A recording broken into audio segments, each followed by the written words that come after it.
Greetings, fellow adventurers and planeswalkers. My name is Brandon. Wait.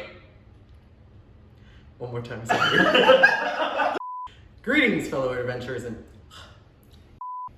Wait, what am I gonna say? Greetings, fellow adventurers and planeswalkers. My name is Brandon. Justin. I'm Lee. Serious? Come on, Lee, come on! Lee! I asked before! Specifically Commander deck. I thought you had it, Lee. Seth at the back. Seth, cue cards! Cue cards! Cue cards! Leads. Greetings, fellow adventurers and planeswalkers, and welcome back to the Knights of Argos. My name is Brandon. Justin. I'm Lee. And today we're gonna jump into Magic the Gathering, specifically Commander, going against Prossh. And we're gonna let Justin take it away. Hey guys, so today we're going to be talking about my commander, which is Prossh. In this video, I'm going to be talking about how I got Prossh, my 99 in my commander deck, and how it synergizes or some of the cards that are useful in this commander deck. And then I'll explain the resources that I've used to learn about how to modify my commander deck and learn which cards are useful for Prossh. Let's get to it. How I got Prossh is an interesting story. When I was in college, I did not like to play Magic. I never played Magic, and I would play D&D with a group of my fraternity brothers, and they always played Magic, which is specifically Commander, but I never participated in playing because I always wanted to play D&D. But as time goes on, they continuously ask me, hey, let's play Commander. And I kind of like thought about it, but I never went through until one day, one of my fraternity brothers simply just gave me a deck and said, this is your Commander deck, we're gonna play. And lo and behold, it was Prossh. And at the time, I did not know that what Prossh could do. I just knew that it was just another commander. But I gave in and I started playing. So as I continued playing Prossh, I was able to kind of learn what he was able to do. And what really helped too was me playing with my roommate, which was one of my fraternity brothers. And I constantly played him and played, and we would play almost every day. That's where I started to learn the mechanics, the patterns, and everything like that. So I was like, I need to build, I need to modify. I would play him, and then I would play other people at a card shop. And that's where I started to learn the other, like some information on how to build Prossh, because these other guys would tell me, well, this card would be good with Prossh, and this card would be good with Prossh. Look into this card, look into this card, look into this card. And little by little, I was able to understand, have the information to modify Prossh. Now, let's showcase some of the cards that I think make my Prossh deck a versatile deck. As you can see right here, I listed cards from my deck that I think are important into different categories. The first category is creatures. There is a mixture of creatures that either have synergy with Prosh's mechanics, like Zulapa Cutthroat and Blood Artist, while other creatures like Anger, Olivian Vanderin, and Tree of Petition don't really have any synergy with Prossh, but serve other purposes, like giving haste, controlling the other player's creatures, and simply lowering the opponent's life total. The next category is enchantments. When it comes to enchantments, I try to focus on several things to cover my bases on aggro and defense. For the kobolds that Prossh generates, I implemented enchantments like Profros and Impact Tremors that trigger whenever they come into the battlefield. Also, I like to use buffs and sack outlets like Beastmaster Ascension and Goblin Bombardment on the kobolds to make them more aggro. For specifically Prossh, I use Xenagos, God of Reveals, to buff it up to attack with a really big punch, which is good for commander damage on a specific player. Finally, for my defense, I use No Mercy to make my opponents think twice whenever I'm open for an attack. Another category is instants. I mainly focus on destroying permanents like creatures when they are attacking me or I see as a threat. Also, artifacts that may pose a problem in the future for me. In relation to instances, I have several counters that I put into my deck. The first two is Pyroblast and Red Elemental Blast. I use these whenever facing a blue player that likes to counter a lot. Also, I have Avoid Fate so that I can counter whenever a player targets a permanent that I control.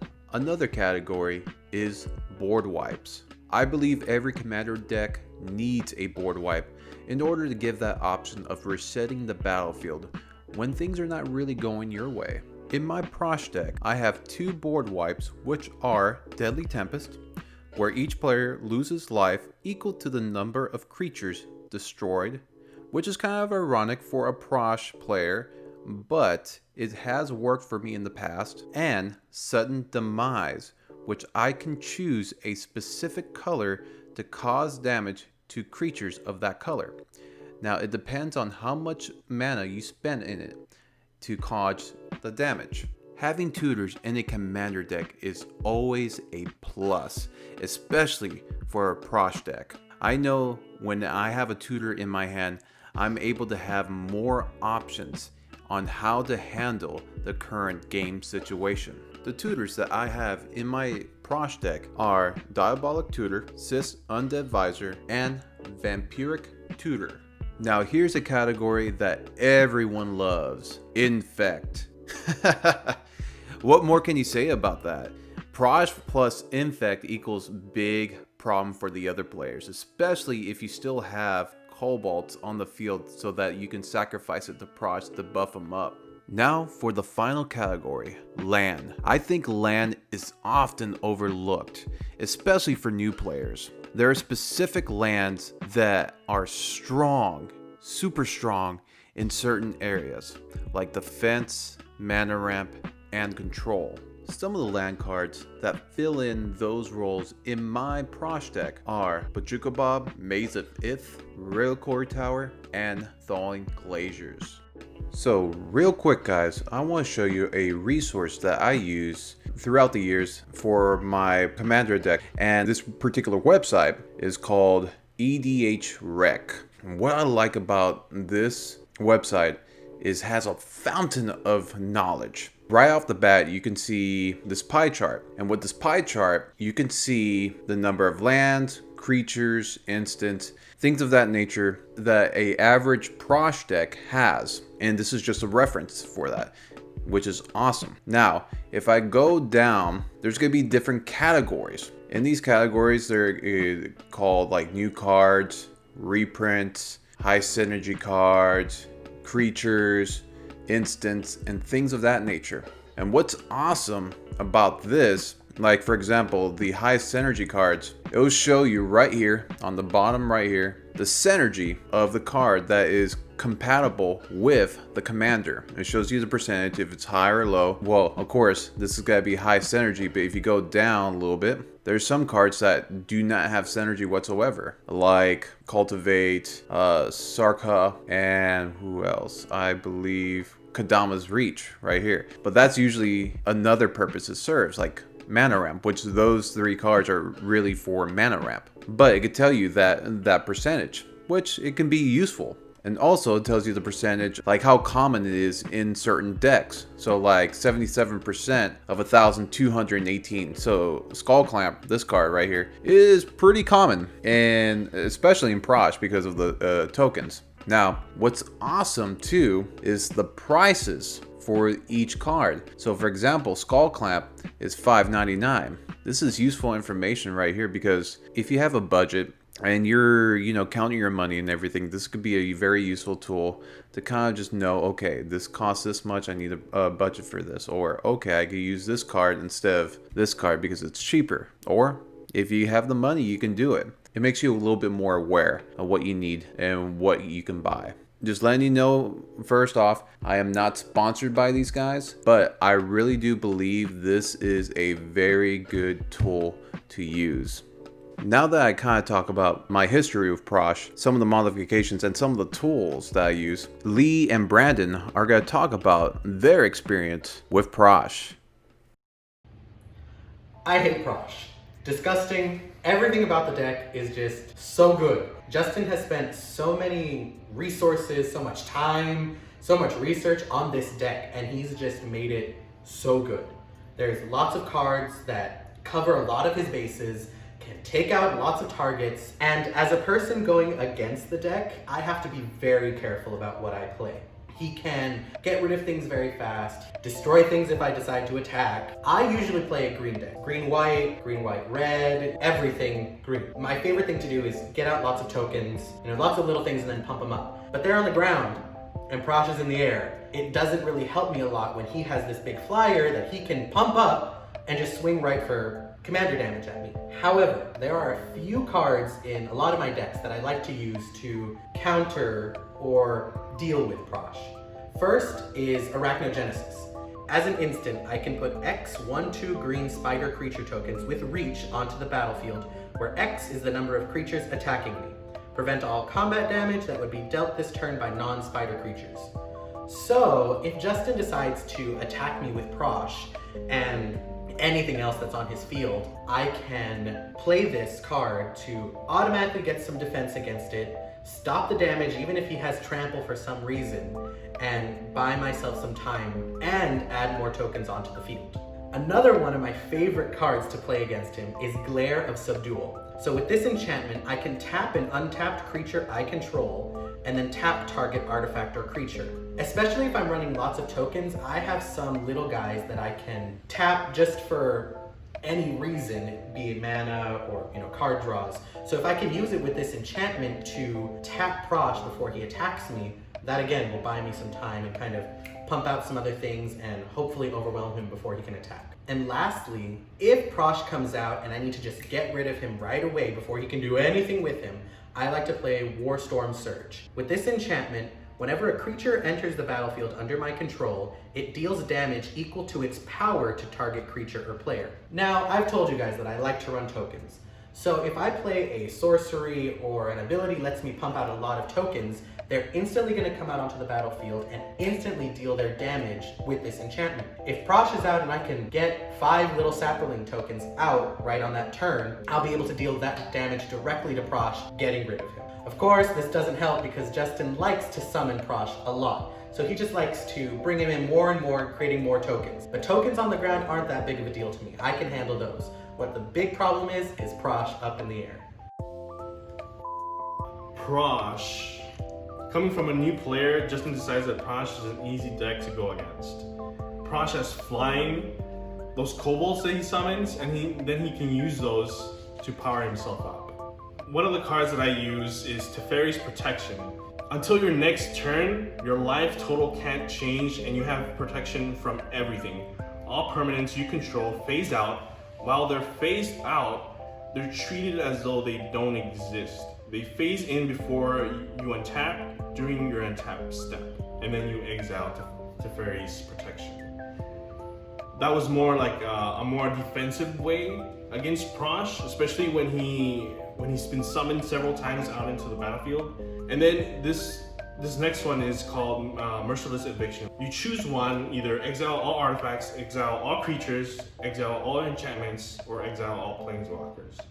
And that was a great follow-up to Teferi's Protection. The next card is called Dark Imposter. You pay 4 colorless, 2 black to exile target creature, meaning Prossh, and put a +1/+1 counter on Dark Imposter. And then Dark Imposter has all activated abilities of all creature cards exiled with it. And the last card is called Captivating Vampire. Other vampire creatures you control get a +1/+1, and then tap 5 untapped vampires you control, gain control of target creature, meaning Prossh, and it becomes a vampire in addition to its other types. The reason I chose these cards were because I mainly run black color in my deck, mostly vampires. When I take control of Prossh, especially with that last card, he'll be a vampire. So when I attack with my commander, it gives every other vampire I control a +1/+1. So that gives me a huge advantage. I swear to God, sir. I swear to God. That's exactly what I said. Lee. That's literally exactly what I said. Where'd he go?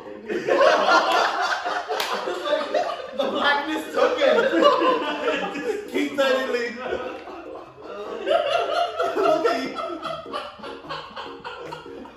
No, Cedric, idiot. No. It's the stupid. I got it.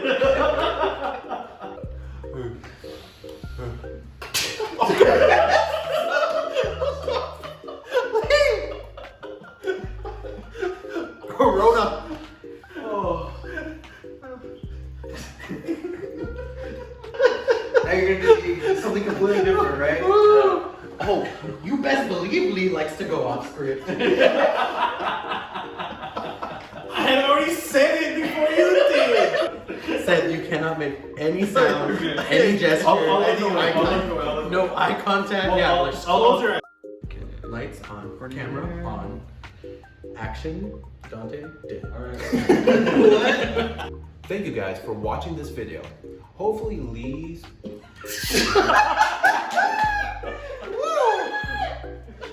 Woo! What Brandon? In that moment, we just like switch, just like edit. Just cut and then your guys are Wow. on the other side. Wow. So thank you again for watching this video, and hopefully you were able to learn a little bit about strategies that Brandon and Lee talked about on how to deal with Prossh. Hopefully this information can give you insight on how to build your very own Prossh deck or a commander deck in general.